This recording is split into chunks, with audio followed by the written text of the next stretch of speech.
দেশে আনুষ্ঠানিকভাবে যাত্রা শুরু করেছে স্টারলিংক। শুরুতে স্টারলিংক দুটি প্যাকেজ দিয়ে শুরু করছে। প্রধান উপদেষ্টার বিশেষ সহকারী ডাক, টেলিযোগাযোগ ও তথ্য প্রযুক্তি মন্ত্রণালয়ের দায়িত্বপ্রাপ্ত ফয়েজ আহমদ তৈয়ব এ তথ্য জানিয়েছেন। জানা গেছে, স্টারলিংক বাংলাদেশে তাদের আনুষ্ঠানিক সেবা শুরুর পরপরই গ্রাহকদের জন্য দুটি প্যাকেজ চালু করেছে, রেসিডেন্সিয়াল ও রেসিডেন্সিয়াল লাইট। এই দুটির প্রতিটি নির্দিষ্ট প্রয়োজন ও সামর্থ্য অনুযায়ী গ্রাহকদের জন্য ভিন্ন সুবিধা দিচ্ছে।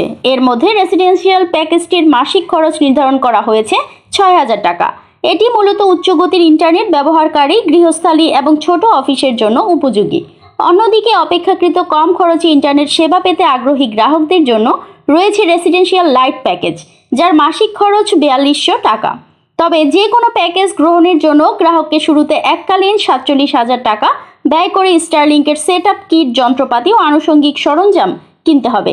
এতে থাকবে satellite dish, router, power supply ইত্যাদি, যা ইন্টারনেট সংযোগ স্থাপন নিশ্চিত করবে।